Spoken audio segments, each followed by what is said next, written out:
South ఇండియాలోనే అతి తక్కువ ధరలకి రత్నాలను అందించే ఏకైక సంస్థ 6JVR. Welcome to Suman TV. నేను మీ సుబ్రహ్మణ్యం.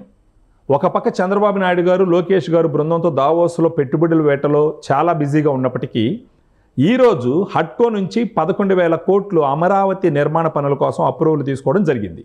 సో దీని గురించి తెలుసుకోవడానికి మనతో పాటు Suman TV chief editor Keshav గారు ఉన్నారు. నమస్కారం సార్. నమస్తే సార్, ఈ హడ్కో 11,000 కోట్లు ఇప్పుడు అప్రూవ్ చేసింది అమరావతి నిర్మాణ పనులు చేయడానికి. ఆల్రెడీ పనులు స్టార్ట్ అయినాయి అక్కడ. సో ఈ 11,000 కోట్లు దేనికి ఉపయోగిస్తారు? ఇంతకు ముందర స్టార్ట్ అయినటువంటి పనుల పరిస్థితి ఏంటి ఇప్పటిదాకా? అమరావతి నిర్మాణానికి సంబంధించి కూటమి ప్రభుత్వం ఏర్పడిన తర్వాత ఓవరాల్గా రాజధాని ఒకటే అని డిసైడ్ చేయడం, పాత మాస్టర్ ప్లాన్ ఏదైతే అప్పుడు గవర్నమెంట్ అప్రూవ్ చేసిందో అదే ప్రణాళిక ప్రకారం నిర్మాణ పనులు ముందుకు తీసుకెళ్ళారు. అవును. సో దీనిపైన అందరికీ క్లారిటీ వచ్చేసింది. రెండోది ఏంటంటే కేంద్ర ప్రభుత్వం ఒక అష్యూరెన్స్ ఇచ్చింది. నిర్మాణానికి సంబంధించి ఆర్థికపరమైనటువంటి వనరులు సమకూర్చేటువంటి బాధ్యతను కేంద్ర ప్రభుత్వం కూడా తీసుకుంది. ప్లస్ కౌంటర్ గ్యారంటీ ఇచ్చింది. అంటే ఇప్పుడు ఏదైనా గవర్నమెంట్, నేను ఒక లోన్ లోన్ పెట్టుకున్నాను అనుకోండి, కెపాసిటీ సరిపోకపోతే ఇంకొక షూరిటీ తీసుకున్నాను. నా కెపాసిటీ సరిపోతే ప్రాబ్లం లేదు. అమరావతి ప్రాజెక్ట్ అనేది ఒక రాష్ట్ర స్థాయిని మించినటువంటి ప్రాజెక్టుగా మారుతుంది. ఎందుకంటే వీళ్ళు వేసినటువంటి ప్రణాళిక ప్రకారం చూస్తే కూడా 1,00,000 కోట్ల ఇది కనిపిస్తుంది. 1,00,000 కోట్లు అంటే ఒకేసారి జేబులోంచి పెట్టేది కాదు, దశల వారీగా పెట్టేది. సో గత ప్రభుత్వం దాన్ని ఒక అడ్వాంటేజ్గా మార్చుకొని ప్రచారం చేసి తప్పుడు ప్రచారం, జరిగే పని కాదని చెప్పేసి వాళ్ళు. ఇప్పుడు దీనికి ఏంటంటే మొదటి దశకి సంబంధించి వనరుల సమీకరణ విషయంలో ఒక ప్రధానమైనటువంటి మనకి ఇచ్చేటువంటి రుణాలు ఇచ్చేటువంటి సంస్థలు అన్నిటినీ కూడా ఆంధ్రప్రదేశ్ గవర్నమెంట్ అప్రోచ్ అయింది. అట్లా వరల్డ్ బ్యాంక్ ఉంది, అలానే జైకో జపాన్కి సంబంధించినటువంటి జైకా అక్కడి నుంచి నిధులు తీసుకునే ప్రయత్నాలు చేశారు. అలానే ఇప్పుడు హడ్కో ఇంకా మరికొన్ని ఫైనాన్షియల్ ఇన్స్టిట్యూషన్స్, జర్మనీకి చెందినటువంటి సంస్థల నుంచి ఇట్లా ప్రయత్నాలు చేస్తున్నారు. హడ్కో ఆల్రెడీ లాస్ట్ 2 months బ్యాకే వాళ్ళ టీం విజిట్ చేసింది. లోన్ శాంక్షన్ విషయంలో పాజిటివ్ నోట్ అప్పుడే ఇచ్చారు. ఈ రోజు ఏంటంటే హడ్కో బోర్డు సమావేశం ముంబైలో జరిగింది. ఓకే. సో ఆ అష్యూరెన్స్ ఇచ్చినటువంటి 11,000 కోట్ల రూపాయల నిధులు ఇవ్వడానికి కూడా ఆ బోర్డు ఆమోదం తెలిపింది. కాబట్టి అఫీషియల్గా హడ్కో రుణం ఆంధ్రప్రదేశ్ రాజధాని నిర్మాణానికి మంజూరు అవుతున్నట్టుగా మనం పరిగణించాల్సి ఉంటుంది. ఇదే విషయాన్ని మున్సిపల్ శాఖ మంత్రి నారాయణ గారు కూడా అఫీషియల్గా అనౌన్స్ చేశారు. ఓకే. సో మౌలిక వనరు హడ్కో అనేది housing and urban development corporation, అది భారత ప్రభుత్వ అనుబంధ సంస్థ లాంటిది. సెంట్రల్ గవర్నమెంట్ అనేక ఫైనాన్షియల్ ఇన్స్టిట్యూషన్స్ మనకు పనిచేస్తున్నాయి. గవర్నమెంట్ నేషనలైజ్డ్ బ్యాంక్స్ ఎలా ఉన్నాయో ఈ హడ్కో కూడా ఇన్ఫ్రాస్ట్రక్చర్ డెవలప్మెంట్లో దేశవ్యాప్తంగా చాలా కీలక పాత్ర పోషిస్తుంది. మనకు హైదరాబాద్లో కానీ ఇతర మున్సిపల్ కార్పొరేషన్స్కి సంబంధించినటువంటి ఎమ్యూనిటీస్ డెవలప్మెంట్ ప్రాజెక్ట్స్లో ఎక్కువ ఇన్వాల్వ్ అవుతుంది. అందుకనే అది హౌసింగ్ అండ్ అర్బన్ డెవలప్మెంట్ రెండు ఆస్పెక్ట్స్లో కూడా హడ్కోకి ప్రాధాన్యం ఉంది. ఓకే. దానికి సంబంధించి 11,000 కోట్ల రూపాయల నిధుల్ని మంజూరు చేశారు.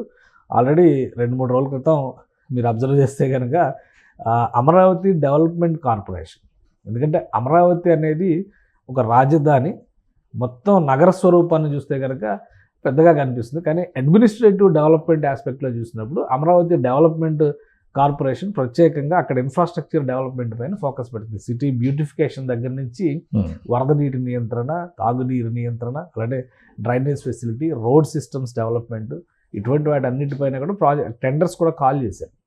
వీటన్నిటికీ ఇప్పుడు ఫండ్స్ కొరత లేనటువంటి పరిస్థితి. మీరు టెండర్స్ ఆస్పెక్ట్లో చూస్తే ఇప్పటివరకు 20,000 కోట్ల రూపాయలకు సంబంధించిన పనులకి గవర్నమెంట్ ఆఫ్ ఆంధ్రప్రదేశ్ అప్రూవల్ ఇచ్చింది. సిఆర్డీఏకి వర్క్ స్టార్ట్ అయింది. టెండర్స్ కూడా పిలుపునిచ్చారు.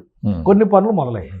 ఓకే. ఇవి కాకుండా అదనంగా 11,000 కోట్ల రూపాయలకు సంబంధించినటువంటి పనులు కూడా మళ్ళీ రెండో దఫా ఈ మధ్య క్యాబినెట్ మీటింగ్ జరిగినప్పుడు కూడా 2,000 కోట్ల రూపాయల పనులకి గవర్నమెంట్ అప్రూవల్ ఇచ్చింది. సో మొత్తం కలిగితే 11,000 కోట్ల రూపాయలకి 31,000 కోట్ల రూపాయల పనులు, 20 + 11 31,000 కోట్ల రూపాయల పనులకు సంబంధించి గవర్నమెంట్ అప్రూవల్ ఇచ్చింది. సిఆర్డీఏ టెండర్స్ ప్రాసెస్ చేస్తుంది.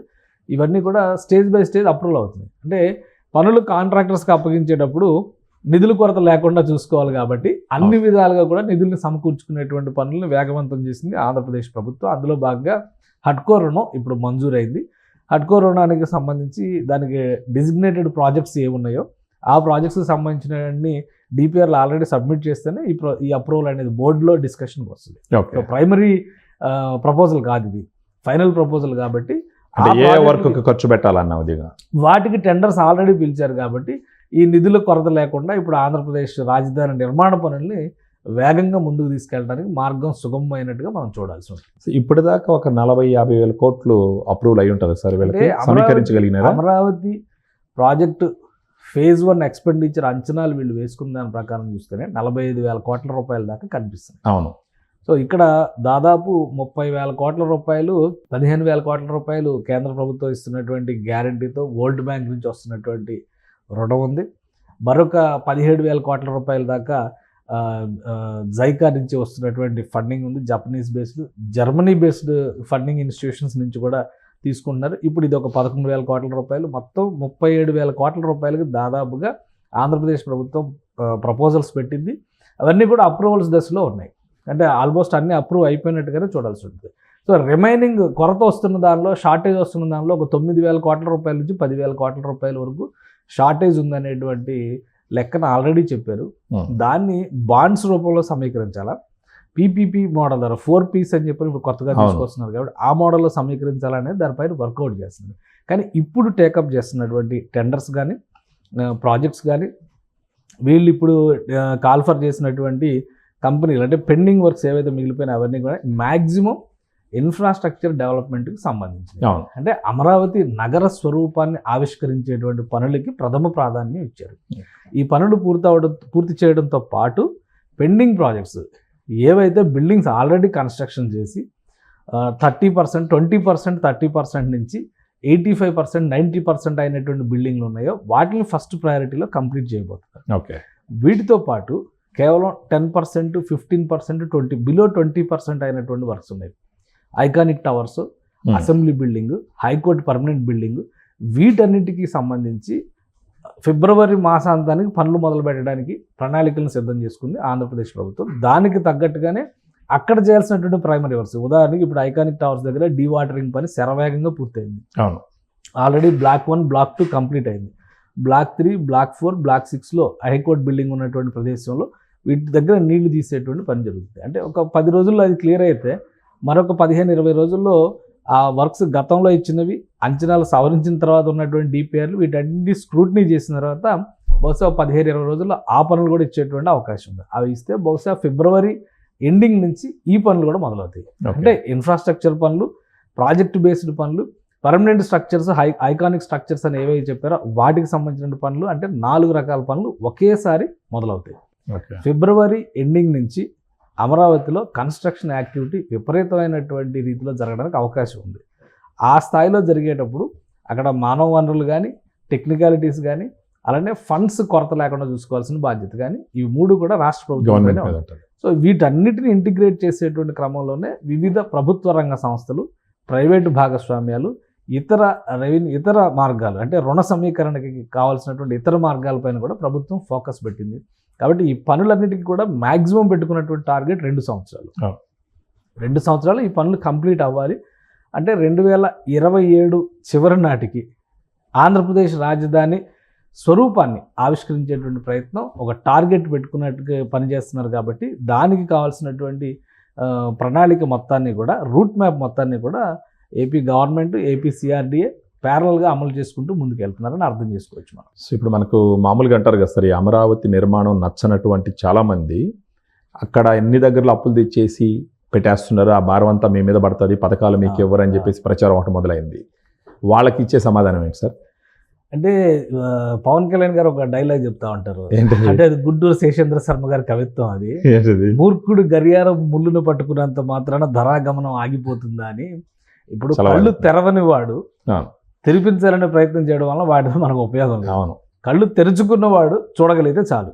ఇక్కడ జరుగుతున్నటువంటి ప్రణాళిక కానీ, ప్రయత్నం కానీ, మన రాజకీయాలు ఎంత దగ్గర దృష్టితో, అంటే ఎంత హర్స్వదృష్టి అంటారు కదా, ఆ తీరుతో వ్యవహరిస్తున్నాయంటే విజన్ 2047 వరకు, అంటే 2047 వరకు ఎవరెవరు బతుకుంటారని లెక్కలేస్తుంది.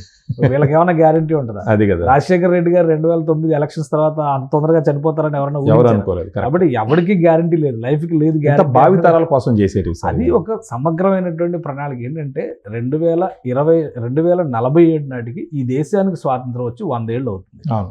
సో 100 ఏళ్ల తర్వాత, స్వాతంత్రం సాధించిన 100 ఏళ్ల తర్వాత మనం ఏం సాధించాము అనే దానికి ఒక సింహావలోకనం జరగాలి. ఏమి సాధించాలి అప్పటికి అనే దానికి ఒక లక్ష్య సిద్ధి అనేది ఉండాలి. అవును. సో ఆ క్రమంలో చేసినటువంటి ఒక ప్రణాళిక. అదే తరహాలో అమరావతి అనేది ఒక భవిష్యత్తు రాజధానికి కావాల్సినటువంటి స్వరూప కల్పన అది. అవును. అది ఆవిష్కారం చేసుకోగలడం అనేది ఈ తరం, ఇప్పుడున్నటువంటి జనరేషన్స్, ఇప్పుడున్నటువంటి ప్రజానీకం, ఇప్పుడున్నటువంటి ప్రభుత్వాలు, రాజకీయ నాయకులు, అధికార వ్యవస్థలు వీటన్నిటిపైన ఆధారపడి ఉంటుంది. అలా కాకుండా అది ఎవరో చంద్రబాబు నాయుడు బాధ్యత లేదా మరొకటి బాధ్యత, మనం ఓటేసాం కూడా మన పని అయిపోయిందో అనుకోవడానికి అవకాశం లేదు. ఇది అందరి బాధ్యత అవుతుంది. అవును. సో ఆ రూపకల్పనలో భాగంగా ప్రభుత్వం ఒక ప్రణాళికను ఆవిష్కరించింది. అవును. బహుశా జగన్మోహన్ రెడ్డి గారు కూడా గత ప్రభుత్వ హయాంలో ఏమైనా తప్పులు ఉంటే వాటిని సవరించి ముందుకు ఎలా వెళ్ళాలి, అవును. లేదా ఈ స్థాయి స్వరూపంలో వెళ్తే మిగతా ప్రాంతాలకు అన్యాయం జరుగుతుందంటే దాన్ని ఏ విధంగా చేయాలి అనేటువంటి ప్రణాళిక పైన ఒక చర్చ జరిపి ఉంటే బాగుండేది. అవును. మాకు 151 సీట్లు ఇచ్చారు కాబట్టి మేము ఏ విధంగా రంకెలేసినా నడుస్తుంది అనేటువంటి ధోరణితో వ్యవహరించడం నడిచింది అనేది ముందర. ఒక దుర్మార్గమైనటువంటి నిర్ణయంగా నిలిచిపోయింది అవును. చరిత్రలో. అవును. అందుకనే ప్రజలు కూడా అలాంటి తీర్పు ఇచ్చారు. అవును. ఇప్పుడు గత ప్రభుత్వం అంటే 2019 ముందర తీసుకున్నటువంటి నిర్ణయం సబబు అనేటువంటి నిర్ణయంతో ఈ ప్రభుత్వం వెళ్తుంది కాబట్టి, అవును. ప్లస్ ప్రజాభిప్రాయం కూడా దానికి అనుకూలంగా కనిపించింది కాబట్టి ఆ అమలు చేసేటువంటి బాధ్యత ఈ ప్రభుత్వం తీసుకుంది. అలానే కేంద్ర ప్రభుత్వం కూడా మాట ఇచ్చింది కాబట్టి నిలబెట్టుకునేటువంటి ప్రయత్నం చేస్తుంది. సో ఈ కసరత్తు అనేది సమిష్టి కసరత్తు. అమరావతి రాజధాని నిర్మాణం జరిగితే ఇప్పుడు బహుశా ఒక గుప్పెడు మంది అవినీతి పరులు ఏమైనా లబ్ధి పొందుతారేమో. జగన్మోహన్ రెడ్డి గారు చేసినటువంటి ఆరోపణల ప్రకారం చూస్తే ఆ గుప్పెడు మంది బహుశా ఇంకొక 50 ఏళ్ళు బతకొచ్చు, లేదా 20 ఏళ్ళు బతకొచ్చు. తర్వాత వాళ్ళ తర్వాత తరాలు ఈ తరహాలో ఉంటాయో లేదా కూడా గ్యారంటీ ఇవ్వలేనటువంటి పరిస్థితి కదా. అవును. కానీ అమరావతి రాజధాని అనేది శాశ్వతం కదా. కరెక్ట్. సో ఆ శాశ్వతత్వం గురించి ఆలోచించాలి కానీ వీటి గురించి కాదు. అయితే ఒకటి, అమరావతి అనేది ఎమోషనల్గా తెలుగు జాతితో కనెక్ట్ అయి ఉన్నటువంటి ఒక పురాతన నగరానికి సంబంధించినటువంటి ఆధునిక స్వరూపాన్ని ఇప్పుడు ఆవిష్కరించుకుంటున్నారు. ఇది కనుక సాకారం ధరిస్తే రాబోయేటువంటి తరాల్లో తెలుగు జాతికి సంబంధించి మరొక మహానగరం, ఎందుకంటే హైదరాబాద్ నగరం పుట్టి 400 ఏళ్లే, కానీ అమరావతి చరిత్ర 2000 సంవత్సరాలు. ఓకే. అశోక చక్రవర్తి, గౌతమ బుద్ధుడి అవశేషాలు అక్కడ ఉన్నాయంటే, ఓకే. ఇంకా చెప్పాలంటే రాణి రుద్రమదేవి సింహాసనం పట్టాభిషేకం జరిగినటువంటి ప్రాంతం మందడంలో ఉంది అని చెప్పి ఇది ఆశ్చర్యకరమైన విషయం సార్. దీనిపైన అవగాహన లేకుండా చేసేటువంటి వ్యాఖ్యలకి, ముందు చూపు లేకుండా చేసేటువంటి వ్యాఖ్యానాలకి స్పందించాల్సినటువంటి అవసరం లేదు. ఒక ప్రణాళిక ప్రకారం ప్రభుత్వం ఒక ప్రయత్నం చేస్తుంది. ఇది విజయవంతం కావాలి. తెలుగు జాతి చరిత్రలో, ముఖ్యంగా తెలుగు ప్రాంత చరిత్రలో ఒక స్వర్ణమయమైనటువంటి నగర స్వరూపం ఆవిష్కరించాలి అనేటువంటి ఆశ అందరిలో ఉండాలి. ఎందుకంటే ఒక మహానగరం పుడితే దాని వలన ఎక్కువ లబ్ధి పొందేది ప్రజలే. పాలకుల కంటే ప్రజలకే ఎక్కువ లబ్ధి, ఎందుకంటే ఇది ప్రజాస్వామ్యం కాబట్టి. కాబట్టి ఒక ప్రయత్నం జరుగుతుంది. దీనికి తగ్గట్టుగా వనరుల కొరత లేకుండా, లక్ష్యశుద్ధితో, అవినీతికి అవకాశం లేకుండా స్పష్టమైనటువంటి స్వరూపాన్ని ఆవిష్కరిస్తే కనుక భవిష్యత్ తరాలకి దీనివల్ల మరింత ఎక్కువ ప్రయోజనం జరగడానికి అవకాశం ఉంటుంది. బహుశా సార్ ఇప్పుడున్న మేధావులకు ఉన్నటువంటి తెలివితేటలు అప్పట్లో ఉన్న రాణి రుద్రమదేవికి, అశోక్ చక్రవర్తికి, గౌతమ్ బుద్ధుడికి లేనట్టుంది. అందుకని వాళ్ళు అక్కడ వచ్చి పట్టాభిషేకాలు చేసుకోవడం, అక్కడ వచ్చేసి ఒక ధర్మాన్ని స్థాపించడం చేసినారనమాట. సో వీళ్ళ కొన్ని తెలివితేటలు వాళ్ళకి లేవనుకోవాలి అప్పట్లో. అంటే ఇప్పుడు మనకి ఏంటంటే చరిత్ర పైన అవగాహన లేకుండా చేసేటువంటి వ్యాఖ్యానాలు. కొండవీటి రెడ్డి రాజులకి కేంద్ర స్థానం అదే, ఆ పక్కనే ఉన్న ధరణికోట చరిత్ర మనకు తెలుసు, కొండపల్లి కిల్లా గురించి తెలుసు. శ్రీకృష్ణదేవరాయలు అంటున్న వాడు కొండపల్లి కిల్లా దగ్గర యుద్ధానికి వచ్చి అక్కడ గెలిచిన తర్వాత ఆముక్తమాల్యద గ్రంథ రచన చేశాడు. సో ఆ ప్రాంతానికి చాలా చరిత్ర ఉంది. సో ఆ ప్రాంత చరిత్రని పదిలం చేసేటువంటి ఒక మహానగరానికి రూపకల్పన జరుగుతుంది. దాన్ని పాజిటివ్ కోణంలో చూడాలి. కానీ ఒకవేళ అవినీతి జరిగి ఉంటే, ఒకవేళ తప్పు జరిగి ఉంటే సరిచేసే ప్రయత్నం చేస్తే బాగుండేది. ఇప్పుడున్నటువంటి ప్రభుత్వం కూడా ఒకవేళ అటువంటి అవకతవకలు ఏమైనా జరిగి ఉంటే సరిచేసి అందరి రాజధాని, ప్రజా రాజధాని అని పేరు పెట్టగానే సరిపోదు కదా, అందరి రాజధాని అక్కడ ఆవిష్కృతం అయితే ఖచ్చితంగా ఆ ఫలితం అందరికీ అందేటువంటి అవకాశం ఉంటుంది. నాకు స్టోరీ ఒకటి గుర్తొస్తుంది సార్. ఒక రాజు గుర్రం మీద పోతా అంటే ఒక ముసలాయన మామిడి పండు తినేసి ముట్టి నాటుతుంటారు. ఆ రాజు గుర్రాన్ని ఆపి, అరే ఈ ముసలోడికి ఈ చెట్టు వేసి అది పండ్లు కాస్తే తినాలని ఆశ ఉంది, ఎంత పిచ్చి ముసలోడికనంటే అప్పటిదాకా బతుకుతాడా ఇంకా అనేసరి కిండలుగా మాట్లాడితే ఆ ముసలోడు ఉండి, రాజా ఇది నేను తినడానికి కాదు, నా మనవాళ్ళు ముని మనవాళ్ళ కోసం చేస్తున్నటువంటి ప్రయత్నం అనేసరి. సో ఇప్పుడు అమరావతి నిర్మాణం 2047 అనేది రాబోయే తరాల కోసం, ఇప్పుడు పుట్టి పెరుగుతున్నటువంటి పిల్లల కోసం చేస్తున్నటువంటి గొప్ప ప్రయత్నంగా చూడాలి. కానీ దాన్ని వచ్చి హేళనగా మీడియా ముందర అప్పుడు దాకా ఎవడు బతుకుతాడు, ఈయన బతుకుతాడా అనేది ఒక అనాగరికమైన ఆలోచనకు నిదర్శనంగా చూడాలంటారు. అంటే రాజకీయాలు ఎలా మారినాయి అంటే ప్రజా ప్రయోజనాల కంటే వ్యక్తిగత ప్రయోజనాలు, పార్టీల ప్రయోజనాలు ఎక్కువైపోయి, ఎవరు అధికారంలో ఉంటే వాళ్ళ భజన చేసేటువంటి ప్రయోజనాలు చూపిస్తున్నాయి. అది దౌర్భాగ్యకరమైనటువంటి దిగజారుడు సమాజానికి ప్రతీకలు అనమాట అవన్నీ. అవును. వాటిని ప్రజలే సంస్కరించాలి. ఇప్పుడు 151 సీట్లు ఆల్రెడీ సంస్కరించినారు సార్. అంత పెద్ద గెలుపు ఎప్పటికీ రాదు అనుకున్నా. దానికంటే మిగిలిన చరిత్ర వచ్చింది కదా, దానికంటే గొప్ప చరిత్ర ఇప్పుడు సృష్టించారు కదా. అవును. కాబట్టి మనకంటే ఎవడో లేడు, మనమే ఇక అంతా అనుకుంటే కనుక శ్రీశ్రీ గారి కవిత్వంలో చెప్పారు కదా, తామే భూమికి అధినాదులు మనం స్థాపించిన సామ్రాజ్యాలు, నిర్మించిన కృత్రిమ చట్టాలు, ఇతరేతర శక్తులు లేస్తే పడిపోయేను పేక మేడలే అని. కాబట్టి ఎవడో శాశ్వతం కాదు. కాబట్టి చరిత్రను అర్థం చేసుకొని భవిష్యత్తుకు బాటలు వేసుకోవడం అనేది దార్శనికుల లక్షణం. దాన్ని అర్థం చేసుకుంటే భవిష్యత్తు అందరికీ మంచిది. అంటే మీరు చెప్పేది స్వప్రయోజనాలు, సొంత పార్టీ ప్రయోజనాలు కాకుండా మొత్తం జనాల యొక్క భవిష్యత్తు చూస్తే కనుక వీళ్ళ కూడా మనుగడ ఉంటుంది. అంతే. లేకపోతే వీళ్ళు కూడా ఇప్పుడు మనం చూసినామంటే ఫర్ ఎగ్జాంపుల్ 2014లో 60 చిల్లరో ఎంతో, తర్వాత నమ్మినారు 151, సూపర్ డూపర్. ఆ తర్వాత జనరంజకంగా చేసి ఉంటే ఆ 151 వచ్చి ఉంటుంది, లేదా వాళ్ళు అనుకున్నట్టు 155 కూడా వచ్చి ఉండొచ్చు. ప్రజలు ఎప్పుడు అమాయకులు అనుకుంటారు కదా, అమాయకులు కాదు, వాళ్ళు తెలివైన వాళ్ళే. దాని తర్వాత 151 నుంచి తీసుకొచ్చి 11లో కూర్చోబెట్టినారు. సో అదే నిదర్శనంగా మనం గుర్తించాలి ప్రతి ఒక్కరు. Thank you sir, thank you. So చూసినారు కదా, అమరావతి నిర్మాణం అనేది శరవేగంగా పోతుంది. ఖచ్చితంగా ఇది ఒక ప్రజా రాజధానిగా భవిష్యత్తు తరాలకి ఒక బంగారు బాట వేసే విధంగా నిర్మాణాలు అక్కడ జరుగుతున్నాయి. అదే కాకుండా అమరావతికి ఇప్పుడున్నటువంటి చరిత్ర కాదు, హైదరాబాద్కి ఓన్లీ 400 సంవత్సరాల హిస్టరీ ఉన్నప్పటికీ అమరావతికి ఇంచుమించు 2000 సంవత్సరాల హిస్టరీ ఉంది. సో అలాంటి రాజధాని నిర్మించుకోవడం మన బాధ్యత. అది మన యొక్క గొప్పతనాన్ని చాటుకునే దానికి ఒక గొప్ప అవకాశం ఉంటుందని చెప్పేసి కేశవ్ గారు చెప్తున్నారు. Keep watching. Thank you very much. Suman టీవీలో మీ పర్సనల్ అండ్ బిజినెస్ ప్రమోషన్స్ కోసం కింది నెంబర్కి కాంటాక్ట్ చేయండి.